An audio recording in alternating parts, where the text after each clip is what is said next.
So my Instagram is in the description of every YouTube video, and for each follower, I'll fist my exhaust a little bit more. I'm just kidding, that's not staying right there. I'm actually going to weld it into the car. Well, I was just trying to flash another tune and it told me that I have to update my device. So I guess I'll see you guys in 2022. So we cleaned up the car a little bit, waiting on that tuning device to update, so hopefully I can flash the car. It's flashed back to stock currently, because if you're going to update your device, you want to flash back to stock. But from what I've been hearing, I may have some issues with the device, so I might have to call SCT tomorrow.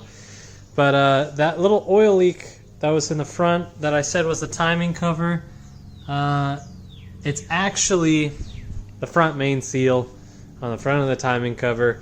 So I've got to take off the crank pulley and then get a special tool to pull out the old seal and a special tool to put in the new seal. So the car's probably going to sit here for a couple days, and we're going to have to just get that done because it's dripping. It's not like enough where I'm going to run out of oil if I drive it, but it's definitely not something I want to have dripping on my garage floor. As you can tell, there's that little tiny drip right there. And the car's only been sitting here for probably, an hour. I'm not even kidding when I say it's been 5 hours. 5 hours. It's almost like watching paint dry. Almost there. Almost there.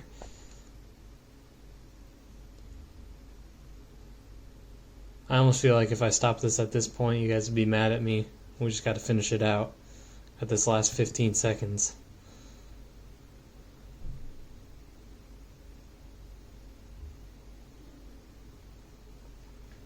Oh,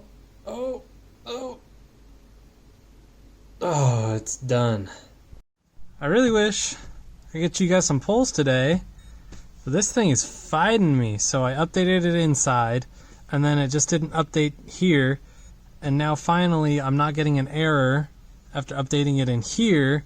Had to hook up the battery charger just in case, just because, who knows. So let's see if it does this. It's tuning, thankfully. Yeah, save that stock file for me, please. Keep it. Okay, so the car is tuned now. Definitely hooked up this battery charger. I got this one off of a local car group member in this car group that I admin for. Super thankful for the hookup. This is a super quality charger. Definitely better than what I had. And definitely recommend using a charger if you're going to be tuning the vehicle. So I didn't film it, but just wanted to do a log for Gearhead. Now I'm going to flash over to a very, very bass tune for Brad and get him a little information, given that he's not really tuned on these turbos before. He's sent a very simple tune just to kind of see where things are at before we actually give her any sauce. So going to be kind of interesting to see what the two different tuners can do on this setup. Well, see the little oil leak? Found it. We've got to take out this old seal. I've got a replacement seal over there in the box. Gonna swap it out, and then this has been a journey with the O'Reilly's puller, but finally got it pulled. And then gonna make sure she cleaned up pretty good. Slap her back on with the new seal. But I definitely think that's my oil leak right there. Alright, well, honestly, once I got a proper grip on it and figured out what I was supposed to do, it just popped right on out. So not quite sure where it failed. I did have to put this one in twice, so it was probably my own doing. You can see some gashes and whatnot. That's just from me trying to figure out how to get this thing out. But you can see the timing chain now. But going to give this a good wipe down, put in the new seal. Clean off the snout here just a little bit, make sure there's nothing in the way. and hopefully this new one does better than this last one did. Huh. I just don't know exactly where it even failed. But definitely can tell it was failing because we got oil everywhere, but glad to have it out. Alright, so new one installed. I definitely didn't use a piece of wood and a hammer, but you know, definitely did it the right way. Definitely torque to spec. Yep, 3 uggos. Guess I should always mention, well, also mention that we found out the boost solenoid is acting up, so got a new OEM one on there now. The way Matt had me figure it out was hooking the wastegates straight to boost source, so then the wastegates will be completely open when in boost. And we were having problems with the throttle closing on this old one, but now with this new one, hopefully we'll have full throttle. Because when we hooked this up without it having any reference to here, we had full throttle, but no boost, obviously, because the wastegates are open. I think it hit like 5 pounds boost. Ah, a familiar position. So I got the front main finished, but then I noticed there's still some oil on the ground.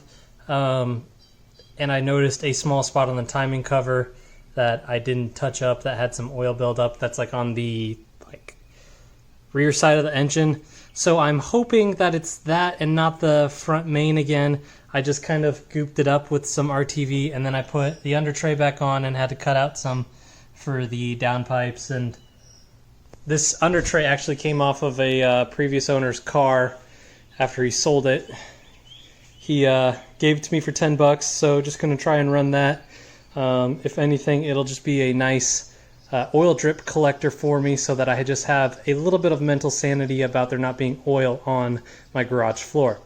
But with all that being said, it's not dripping enough where it's going to be a big deal if that timing cover doesn't seal up from the RTV I put on it, because the proper way to reseal the timing cover is to take off the valve covers, the crank pulley, and then take off the cover itself after you take off the engine mount and hoist up the engine and yada yada. A bunch of extra work that I'm not trying to do. So hopefully that fixes my oil drip issue. So with the exhaust being extra obnoxious, we got a big fart cannon.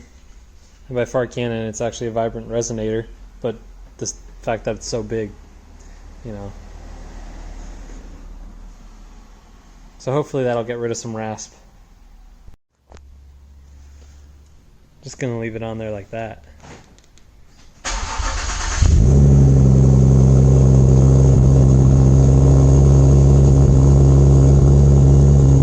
It actually doesn't sound horrible.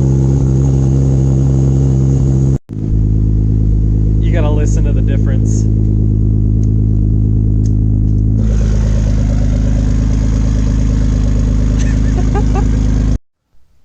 So got a revision, and I'm gonna do a pull here real quick. Just third gear pull.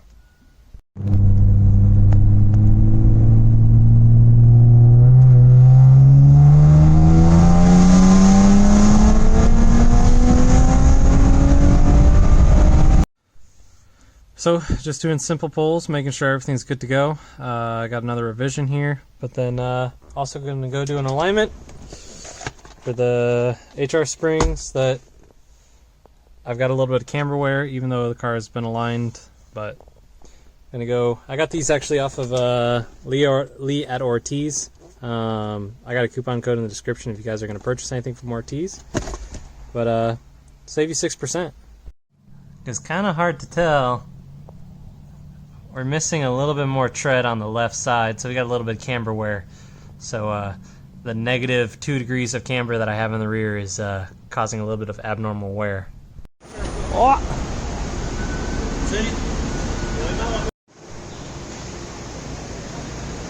Is this considered dry docking a boat?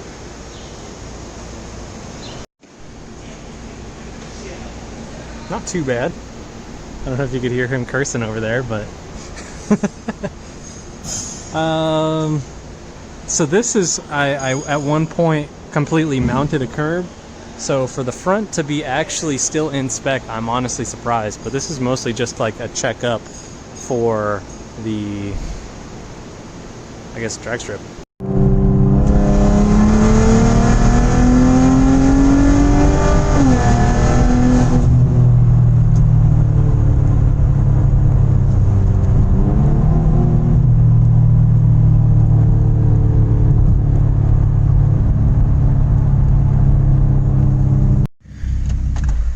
All right. So the alignment wasn't horrible. Well, I mean, it was pretty bad, but we're a little bit better now.